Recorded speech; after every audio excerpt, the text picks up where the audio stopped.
तो ये जो अभी रिटाई सिस्टम हम आज इफ्तिताह कर दिया, तो इससे इसमें बड़ी आसानी पैदा होगी। मैं चूँकि खुद भी जेल में जा चुका हूँ, तो मेरी बड़ी यादें भी हैं जेल के साथ, और जेल का माहौल मैंने देखा है, काफ़ी जेलों का देखा है, एक का भी नहीं देखा। इसलिए हर कैदी को सजाए मौत नहीं होती। हमारे कानून में हर जुर्म की सजा सजाए मौत नहीं है। उसकी वजह यह है कि इस्लाह होनी चाहिए, सजा इस्लाह के लिए है। तो हर चीज़ के अंदर पॉजिटिविटी है, उस पॉजिटिविटी को आपने निकालना है और उसके ऊपर आपने वर्क करना है। और किसी भी नेगेटिव इंसान के अंदर पॉजिटिव करने के लिए जरूरी नहीं कि उसको बेहतरीन माहौल मिले, एक बुरे माहौल से भी वो एक बेहतर माहौल पे निकाल सकता है। हर सेक्टर को ओन नहीं करते, जिसकी वजह से कुछ सेक्टर वो पीछे रह जाते हैं। और अगर साथ साथ हर सेक्टर में काम होता रहे तो एक कमियां और ये जो वैक्यूम इतना बढ़ जाता है, ये ना बढ़ पाता। तो हमारी पूरी सोच है और कोशिश है कि इमरान खान के विजन के मुताबिक हम तमाम उन सेक्टर्स में काम करें और तमाम सेक्टर्स को ऊपर लेके आएँ और उस स्टैंडर्ड पे लेके आएँ कि जिस स्टैंडर्ड के वो हकदार हैं। ये जो आपके सामने आज हुआ है, मैं जो इदारे हमारे साथ इसमें जिन्होंने ताउन किया उनका भी शुक्रगुजार हूँ, और पूरे डिपार्टमेंट को जो है वो खैर तहसीन पेश करता हूँ कि ये एक बहुत बड़ी सहूलत है। एक तो हमारे पास पूरा सिस्टम डिजिटाइज हो गया है। दुनिया हमेशा आगे तब बढ़ती है और आगे बढ़ सकती है कि आपके पास एक डाटा होना चाहिए। आप डिजिटाइज सिस्टम के तहत आप काम को वन विंडो पे बैठ के देख भी सके और कर भी सके, क्योंकि हमारे पास 39 जेलें हैं इस वक्त। अब 39 जेलों को एक आईजी एक टाइम में मॉनिटर नहीं कर सकता, ना विजिट कर सकता है। तो अगर वो एक जगह पे बैठकर पूरे निज़ाम को देख सकता है, मॉनिटर कर सकता है, तो जाहिर बात है कारकर्दगी बेहतर होगी उससे। तो ये जो हो गया, ये बहुत बड़ा इक़दाम है। साथ साथ ये जो हमारे जो जेल में हमारे इनमेट्स हैं, जो कैदी हैं, इनमें सारे मुजरिम भी नहीं होते, सबने जुर्म नहीं किया होता। हमारे कानूनी जो हमारे मामलात हैं उसके अंदर विक्टिमाइजेशन भी है, उसके अंदर बाज़ औक़ात किसी भी वजह से ज़रूरी नहीं कि हर कैदी जो है वो कोई जुर्म करके आया हो, कोई ज़ाती मामलात में भी आ जाता है, कोई जायदाद के मामलात में भी आ जाता है। विक्टिमाइजेशन तो एक और बहुत बड़ा एक मसला है हमारे मुल्क के अंदर। और साथ साथ किसी वजह से भी अगर वो आता है तो मकसद जो है वो सज़ा नहीं है, मकसद इस्लाह है। हमने इस्लाह करनी है। सज़ा इसलिए दी जाती है कि अगले की इस्लाह हो उससे, इसलिए हर कैदी को सजाए मौत नहीं होती। हमारे कानून में हर जुर्म की सजा सजाए मौत नहीं है। उसकी वजह यह है कि इस्लाह होनी चाहिए, सजा इस्लाह के लिए है। तो अच्छा माहौल देंगे, बेहतर माहौल देंगे, तो जाहिर बात है इस्लाह जल्दी भी होगी और बेहतर भी होगी, क्योंकि फिर उन्हीं लोगों ने दोबारा जाके इसी माशरे में जाके रहना होता है और माशरे का हिस्सा बनना होता है। तो ये जो हमारे मसाइल हैं कि बाज़ औक़ात गवर्नमेंट के वसाइल की वजह से या किसी और मसाइल की वजह से हमारे जो लोगों की पेशियाँ होती हैं वो कैदी अपनी पेशी में पेश नहीं होते, उनका केस लंबा होता है, बगैर वजह के डिले होता है उसके अंदर। तो उसके लिए जो अब यहीं से बैठकर ऑनलाइन जो है वो अपनी पेशी में हाजिरी कर सकते हैं, तो इससे ये जो एक डिले का जो एक प्रोसेस था ये ख़त्म इससे हो रहा है, बल्कि हो चुका है। इस तरह मुलाकात के लिए भी आप देखें कि जाहिर बात है जेल में जो लोग होते हैं अपने घर के लिए कोई वो वसीला रोज़गार होते होंगे, जब वो घर में नहीं होते तो जाहिर बात है घर वालों को ऐसी माली परेशानी होती है।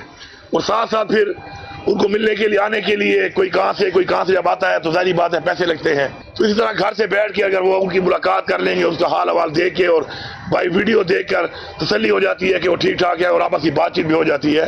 तो इसके दो फायदे हैं कि ज़्यादा मुलाकात भी हो सकती है और उनके ऊपर अखराजात भी ना आए उनके ऊपर। इसके अलावा जो है इंडस्ट्री के बारे में बड़ा फोकस किया हुआ है और इंशाल्लाह हम पूरी कोशिश कर रहे हैं कि हमारी तमाम जेलें जो हैं उनके अंदर प्रॉपर, जिस तरह पेशावर में कुछ जेलों में बड़ा अच्छा भी हमने एस्टेब्लिश कर लिया है, जिससे काफ़ी ज़्यादा जो है रेवेन्यू आ रहा है, और रेवेन्यू हमें नहीं आ रहा, वो उसी कैदी को जो मैन्युफैक्चरिंग करता है उसके घर वालों को मिलता है।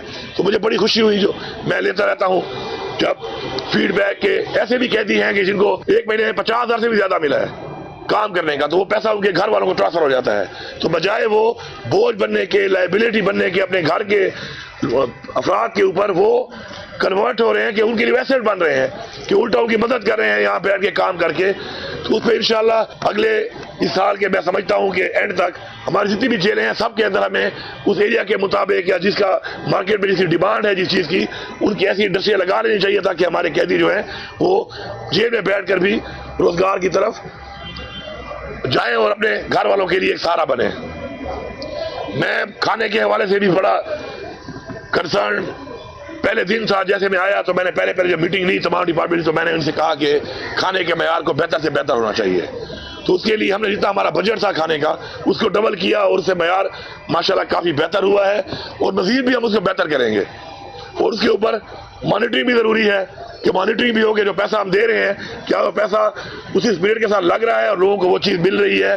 तो ये जो अभी रिचार्ज सिस्टम हम आज इफ्तिताह कर दिया तो इससे इसमें बड़ी आसानी पैदा होगी।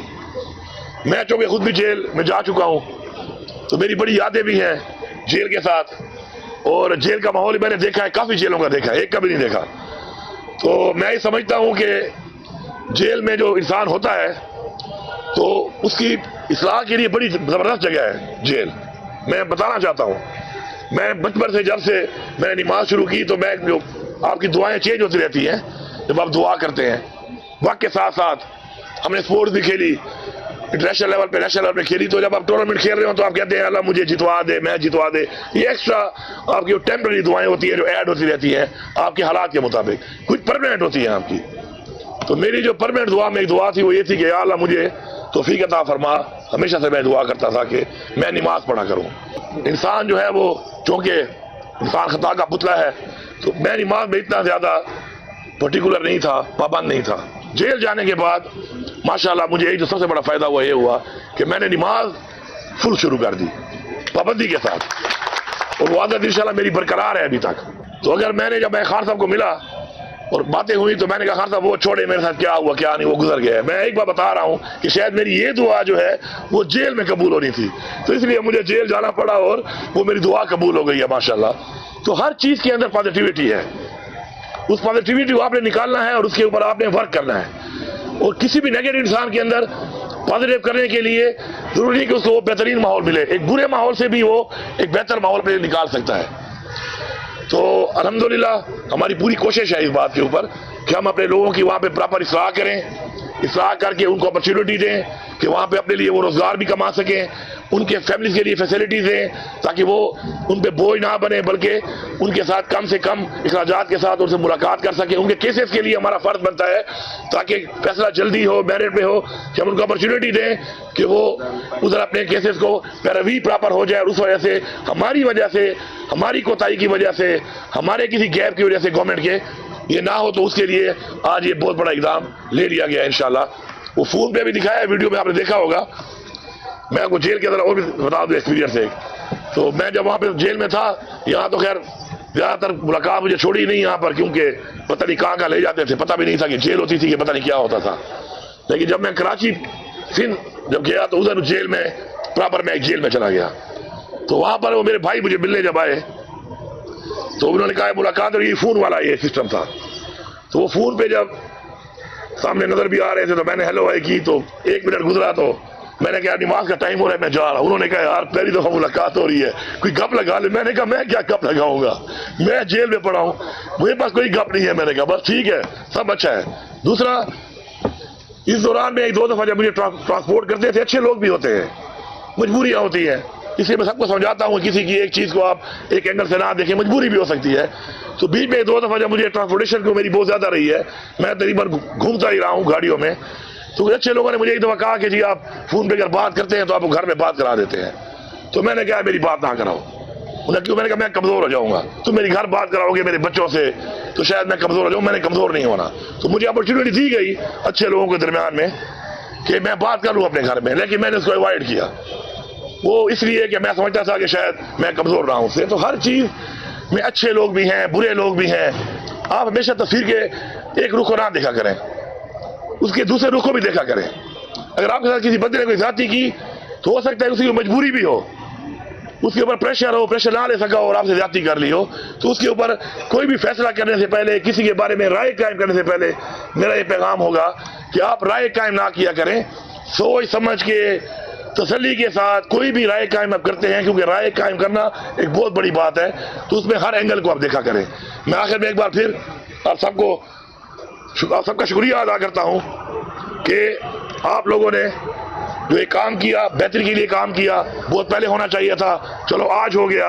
और साथ साथ हमारे जो बिजनेस के जो हमारे स्टाफ है यहाँ पर, उसका जो अलाउंस है वो 2016 के बाद से वो हंस रहा है मेरा फाइनेंस मिनिस्टर, मुझे समझ आ गई है कि अब बात आगे चली गई है। तो उसमें 2016 पे ये फीस हुआ था, क्योंकि महंगाई बहुत बढ़ गई है, हालात बहुत बढ़ गए हैं, तो हम इसको जो है अलाउंस को जो है 2022 के ऊपर दोबारा जो है हम इसको कर रहे हैं।